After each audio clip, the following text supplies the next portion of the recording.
I do want to start with this discussion about Baker Mayfield. And it's interesting where we were, where we are, and where we're going in terms of the media and the people the media covers.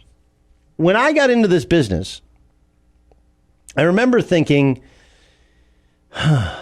okay, how can I separate myself? Lots of people, maybe almost every person, had a shtick. Think of the people who are successful covering basketball, covering football, to a lesser extent, baseball. You know, Dick Vitale, let me tell you, Mike Krzyzewski and Tom Izzo and Roy Williams, they're unbelievable. And John Calipari, right? Everything was great, better than ever, unbelievable. He's a PTP, he's a prime time performer. There was no negativity there. And I didn't want to come across as Mr. Negative. I just felt like there was a lack of realness to, and this is not a shot at Dick Vitale or Bill Raftery, who are longtime legendary figures in calling college basketball, and even in college football. If you go back and you watch 20 years ago, you realize that most I's were dotted with hearts. And so I tried to find what I thought was a balance between being relatively positive, but also being real and being honest and being forthcoming. And sometimes maybe the viewer or the listener hasn't been ready for that. Because especially in college basketball, where on TV I cut my teeth, it's always been covered in such a positive manner that the moment you say, hey, this is not good, it's met with, you're a hater. You're a hater. That's where we are. Okay? When Simon Cowell was a hater, when Simon Cowell was just, that was terrible. He was honest maybe to a fault. So when I read this article about Baker Mayfield, and Mina Kimes paints this picture of a boy named Gavin, whose parents shrug at the mention of public stumbles from Baker Mayfield. Sure, they don't want their son done everything Mayfield's done, but they're happy that a tiny kid like Gavin has found a relatively tiny quarterback to admire, an overlooked athlete, one of the world's most famous walk-ons is now in college football history, who proved doubters wrong. His height, his flaws, his story, it all makes Mayfield seem more real to them, like a human playing a position normally reserved for superheroes. He is who he is, and he doesn't apologize for it. You know the amazing part about the realness of Baker Mayfield?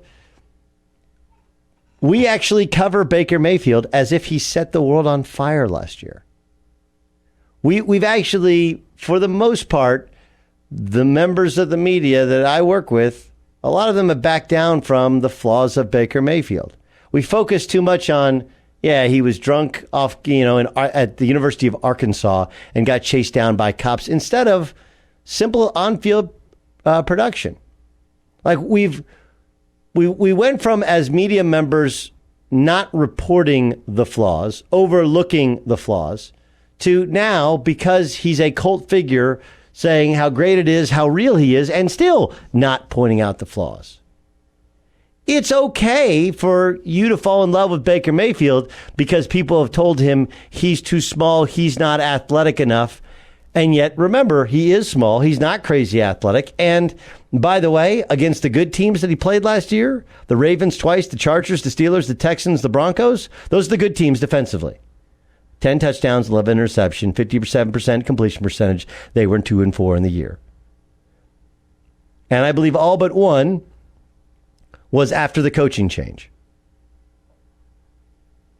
And if I point that out, I'm a hater. Like, it's amazing that fans embrace athletes because they believe that the athletes that break through and are real and are honest and are flawed, and yet if we point out that they're real and they're flawed and they're not perfect, somehow we become a hater. Right? I mean, this is basically the President Trump deal, right? Right? Now, because I think that's one of the things that draws some people to Trump. Yeah, all right, maybe he shouldn't have tweeted that out, but at least he's being real. Like, or maybe he shouldn't have tweeted that out, or maybe he shouldn't have thought that, let alone tweeted it out. But if you point that out, you become a hater. Isn't that remarkable? Isn't that remarkable? Like, we so badly want human beings, but when we point out that they are in fact human beings, we're the bad guy for pointing out they're human beings. The media's just not honest with us because you don't really actually want honesty. You want the assumption of honesty, or you want the honesty from the actual subject, not from the people covering the subject. Look, Baker Mayfield is a great story. He is an amazing story. Whatever his decision making, because remember, he was offered scholarships. He just wasn't offered a scholarship initially at Texas Tech and chose to walk on at Oklahoma. But it's not like there's no one who wanted it. But he was a walk-on. He did win the Heisman. He was a finalist 3 times, won it once. He did lead his team to the national semifinals. And he has changed the culture, for the most part, for the better, of the Cleveland Browns. But we've reached the point where now you can't say anything that's anything other than positive, even though one of the reasons you like him is because the only things that are mentioned are only totally positive or seen as totally negative. It's a bit of a catch-22. There's an immense amount of pressure on the Cleveland Browns. I do think Baker performs better when there is that amount of pressure, although in times in the past, he's tried things, and when they played in the playoffs at Oklahoma, he tried to force things early on. He tried hero ball. That didn't work. But as everyone at Oklahoma told me, and people who evaluate him for the NFL, he's unbelievable at defending his own players, and guys love him, just like he had some stupid criticism of Giants fans needed to support Odell Beckham Jr. more. Like, what is he even talking about? He's literally talking about something he has no idea what he's in Cleveland. He doesn't know how Giants fans felt about Odell Beckham Jr.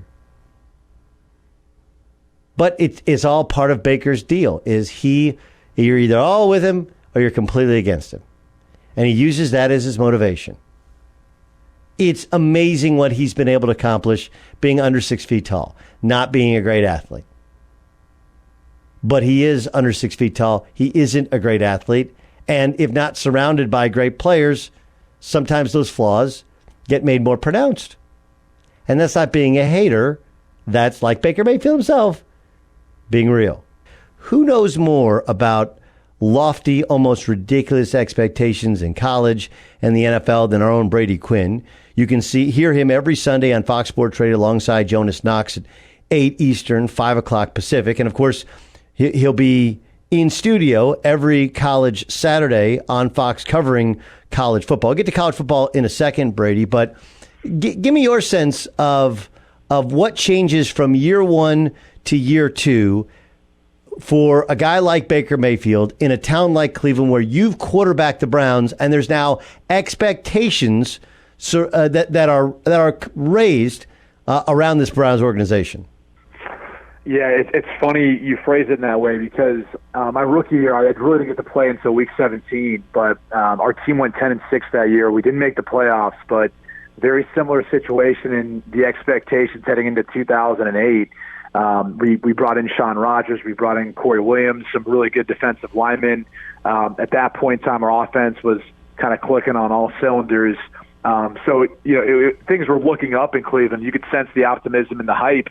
And it reminded me a lot of, I think, where the Browns kind of are right now. I think the only difference maybe being all the different moves that they've made now over the past 2 years, and obviously coming from an entirely different point where they only won one game in 2 seasons. So, it's very, very similar. And I think the thing that I always say to Browns fans to caution them, and this is coming from a Browns fan himself. I grew up rooting for the team and obviously lived out that dream of playing for them. But this is the NFL. It's really, really hard to take that next step and then to stay there and be there consistently and then take that next step where you're like New England and you dominate your division and you dominate in the AFC. And so 7 wins last year, that was great. It's a good starting point, and obviously everything they did in the second half of the season once Freddie Kitchens took over full-time on the offense. You continue to see Baker develop was huge.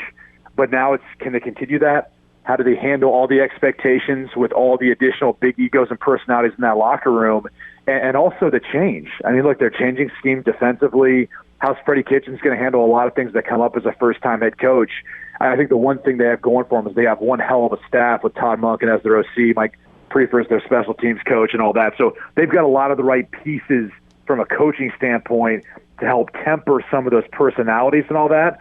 But at the end of the day, it's not like Pittsburgh and Baltimore are rolling over in that division and just going to let them win it. So it's going to be a fun season to watch. I can't wait to see it. I love watching Baker play. I think he's a hell of a player, and I'm glad Cleveland was able to get him. He only had 10 touchdowns, 11 interceptions against the 5 good defenses he faced in 6 games. What does he have to improve upon? Obviously, getting Odell Beckham Jr. improves their personnel with a number 1 wide receiver to go along with Jarvis Landry in year 2. But when you watch him play, what's the thing that can help him take that next step? Well, I think it's a mistake that a lot of young quarterbacks make. Really, any quarterback at any point in time in their career, there was times when he got overzealous, he pressed a little bit, made some decisions he didn't need to make in turning the football over. And look, with snaps and time, that goes away. That goes away. And I think, look, as their defense improves, that also goes away. He's not going to be put in a position where he has to do that. So those two things, I think, are going to, in my mind, be the difference for him this year, where he takes that next step. And look, he could stay at 27 touchdown passes as long as they continue to run the football effectively and he cuts down some of those interceptions and their defense improves. That might be enough to get it done and make them a playoff team. Brady Quinn joining us on the Doug Gottlieb Show on Fox Sports Radio. All right, let's delve into college. Something you guys got a great new studio team that you're a part of on Big Fox. And, of course, Big Ten Media Days about to get underway. Big 12 are already underway. SEC Media Days are underway. And because you have Tua back, because you have the 2-star quarterbacks back, and because there's so much personnel back for both teams, there's the assumption it's Clemson and Alabama and everybody else. Do you agree with that assumption? Yeah, I think it's hard not to think that way, only because of the talent, too, they've been able to recruit over the years. I mean, every single year, they're in the top 5 recruiting classes, a lot of times top 4, top 3. And so that's part of it. The fact that they've probably got the best 2 quarterbacks in college football coming back this year, that's a huge piece of it. The coaching, head coaches as well. So all those things kind of point to these 2 teams meeting head on at some point in time. And you kind of ask yourself, okay, what could get in the way? Well, for Clemson, look, the ACC is the worst in the Power 5 right now. And people may take exception to that because Clemson just won a national championship, but that's it. That's all they got right now. There's not a lot of parity in that conference. And outside of Clemson, it's kind of everyone else. You can look at the preseason rankings if you want to get some sort of indication of that. But, I mean, just go back and look through the years. Until Florida State, Miami, and some of these other schools in the ACC really come around, Clemson's not going to have a hard path at getting to the college football playoff. For Alabama, it's obviously different because they play in arguably the toughest division, the SEC West. The difference, in my opinion, with Alabama is their schedule. I mean, for starters, they got 2 byes. They have an FCS opponent before. I think they have a bye before LSU and an FCS opponent before Auburn in the Iron Bowl, which again, you never know what Auburn's going to be this year, but it's a rivalry game, and you never know. But the way their schedule stacks up too, you kind of look at it and say, not that they have a free pass, but it sets up for them to succeed, win the West, and probably a showdown with Georgia in the SEC championship game. And that's the one team that could spoil, the matchup of seeing, Alabama versus Clemson again at some point in time in the college football playoff. My biggest question would be, if Alabama runs the table, as far as the regular season goes, once they get to the SEC championship game, if Georgia beats them and they're undefeated too, do you leave out a one-loss Alabama team that just lost in the SEC championship game? We haven't really seen anything like that. Usually when teams make it, they didn't win their division. They didn't even have to play in that 13th game in the conference championship game. Alabama was that team. Ohio State was that team in the past. We haven't seen a team that lost in a conference championship game get in. That would be an interesting scenario if it did play out. Is this the year for Michigan? Everything would point in that direction. But I love everything Ryan Day has done, just from the coaching hires, I think, in replacing some pieces that have moved on, whether it's, Greg Madison, who dates back to some of my time with at Notre Dame, or even just, the way he's kind of handled some of the pressure and keeping, I think, a lot of the things that Urban Meyer built, but kind of also tweaking it and doing it his way too.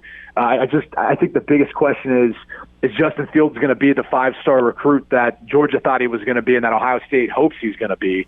And then how much better can the Ohio State defense get? But Michigan has every opportunity this year, right? When you look at their schedule, even non-conference, right? Notre Dame comes to their house.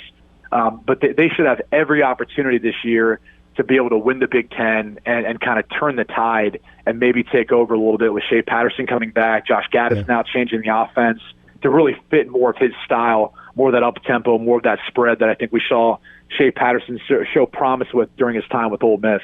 Yeah, no, it's going to be fascinating considering how sluggish they look, granted missing several players in the bowl game and, of course, beaten by Notre Dame early in the season. We'll see if they can eliminate that and then the Ohio State game. Brady, can't wait to see you in studio. Appreciate you catching up. We'll listen to you Sunday on Fox Sports Radio. Appreciate you having me on, Doug. Have a great day. It's Brady Quinn, of course, one of our lead analysts, college football. You can hear him on Fox Sports Radio every Sunday with Jonas Knox as they cover everything. And, of course, we're leading into football season. Who better than a guy who starred at Notre Dame, was a starter in the National Football League?